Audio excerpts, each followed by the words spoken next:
देखिए, एक बात मैं कहना चाहूंगी, मजाक वो ही अच्छा जिसमें कहने वाला और सुनने वाला दोनों हंस रहे हैं। अगर एक हंस रहा है और एक को तकलीफ हो रही है, इसको मजाक नहीं कहते। ऐसे मजाक को वहीं बंद कर देना चाहिए। और जब आपसे कोई कहे ना कि भाई तुमको मजाक लेना नहीं आता, उसको बोलना तुमको बोलना नहीं आता। मजाक का मतलब है दोनों हंस रहे हैं। किसी को तकलीफ पहुंचाने को मजाक नहीं बोलते। तो राधा जी को लगा थोड़ा हंसी मजाक किया जाए। तो जैसे ही भगवान ने हाथ आगे किया, राधा जी पीछे हट गई। तो भगवान ने पीछे हटने का कारण पूछा। राधा जी ने कहा, ये कोई सस्ता हार नहीं है, टूट गया ना, तुम में से कोई इसका मोल नहीं चुका सकता। भगवान को बात अच्छी नहीं लगी।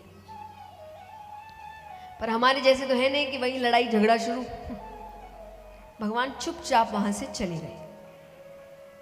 अब राधा जी को लग रहा है कि ये तो नाराज हो गए। पहले फोन तो थे नहीं, घर पहुंचने से पहले लिख दो सॉरी। सॉरी ने तो इतने काम खराब किए हैं। अंग्रेज चले गए, सॉरी छोड़ गए। गलती करो सॉरी, गलती करो सॉरी। और सॉरी बोलने वाले को लगता है कि उसके सॉरी बोलने के बाद आपको ठीक भी हो जाना चाहिए तुरंत, कि बोल तो रहे हैं, बड़ा एहसान कर रहे हैं। तो पहले तो ये सब था नहीं। अब राधा जी को लग रहा है कि कल जब आएंगे रास के लिए तब माफी मांग लूंगी। अब कल क्या, भगवान कई दिनों तक रास करने नहीं आए। कुछ दिन तो उन्होंने इंतजार किया। अब राधा जी भी रास में नहीं आ रहे। काफी समय निकल गया। नारद जी बृषभानु जी के घर गए।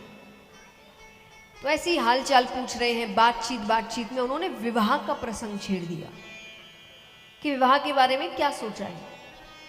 बृषभानु जी ने कहा, अच्छा लड़का भी तो होना चाहिए। अरे नारद जी कहे, बगल में छोरा गांव में ढिंडोरा। आपके मित्र नंदराय, उनका छोरा कृष्ण, हाँ थोड़ी चोरी करता है, वो तो शादी के बाद सुधर जाएगा।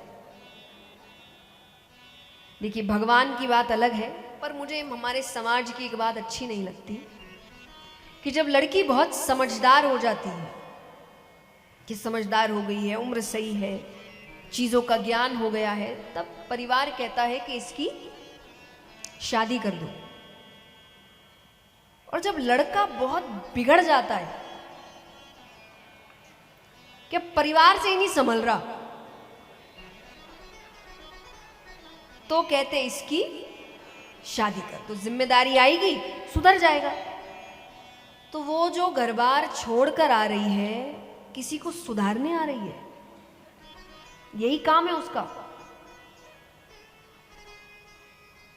और चलिए मान लीजिए कि चलो अच्छा सोच के वो आई कि सुधर जाए, पर 1% ये मान ले नहीं सुधरा तो उसकी तो पूरी जिंदगी खराब।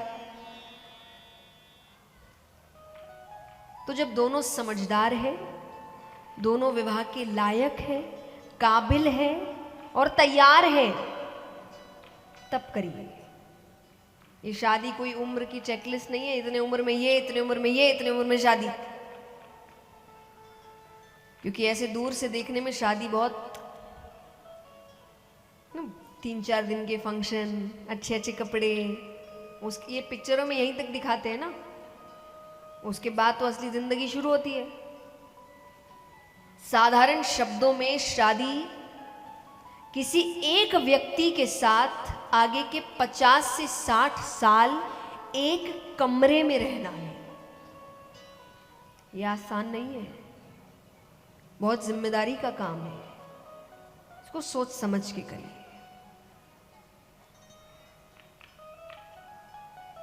तो यहां पर उन्होंने कहा कि आपका देखा परखा घर है, आज अनजान घर में दो तो 2 बार व्यक्ति सोचता है, ये तो मित्र का घर है, अगर कुछ दिक्कत हुई भी तो आप तो बोल सकते हैं कि अरे नंदराय ये सब क्या कर रहे हो, राधा को अच्छा नहीं लग रहा। उन्होंने कहा अच्छी बात है। तो एक पत्र तैयार किया जिसमें लिखा हम ऐसा ऐसा चाहते हैं। अब धनवान व्यक्ति हैं, इनके अपने तामझाम होते हैं, खाली पत्र तो भेजेंगे नहीं। तो 108 खोमचे तैयार किए। खोमचे मतलब, खोमचे मतलब थाल, बड़े बड़े शादियों में जिसमें आप गिफ्ट्स रेडी करते हो ना, तो वो खोमचे तैयार किए और सब में कुछ ना कुछ रखा गया। किसी में सोने की वस्तुएं, किसी में जेवर, किसी में मेवा, किसी में कपड़े। एक खाली बच गया अंत में, तो उसको मोतियों से भर दिया गया। ये भगवान के घर गए हैं। अब एक बार के लिए तो भगवान थोड़े खुश हो रहे हैं, पर खुश हुए ही थे कि नजर मोतियों के खोमचे पर पड़ी। फिर सब याद आ गया। भगवान ने काफी हिस्सा वहां से मोती उठाए और चले गए। नंद बाबा देख रहे हैं कि मोती कम लग रहे हैं। तो नंद बाबा ने कहा कि सेवकों से यहां कोई आया था? बोले कृष्ण बलराम आए थे। नंद बाबा के घर में ही चोर है, दूसरों से क्या पूछना। उन्होंने कहा कन्हैया तूने यहां से मोती उठाए? हाँ उठाए। क्यों उठाए? तो वो नंद बाबा को घर के पीछे लेकर जाते हैं, तो मोती ही मोती। अब भगवान कहे एक नहीं 108 खोमचे मोतियों से भर के भेजो। तो 108 खोमचे मोतियों से भर के भेजे गए। सब पे कपड़े रखे। तो एक बार के लिए राधा जी को प्रसन्नता हुई और वो देखने के लिए कपड़ा हटाए। पहला मोती, दूसरा मोती, तीसरा, और जोर से रोने लग गए। किसी और को नहीं पता, पर उनको पता है कि मुझे ही दिखाने को भेजे गए हैं कि हमारे घर भी मोतियों की कमी नहीं है। यानी बात इतनी बुरी लग गई। अब वो बहुत उदास है।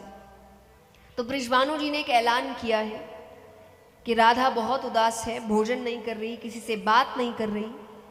जो इसके चेहरे पर मुस्कुराहट लेकर आएगा उसे मुंह मांगा इनाम दिया जाएगा।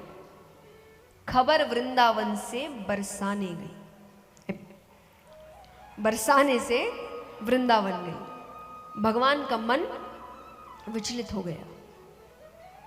अब यहां मानो राधा जी उनको बुला रही है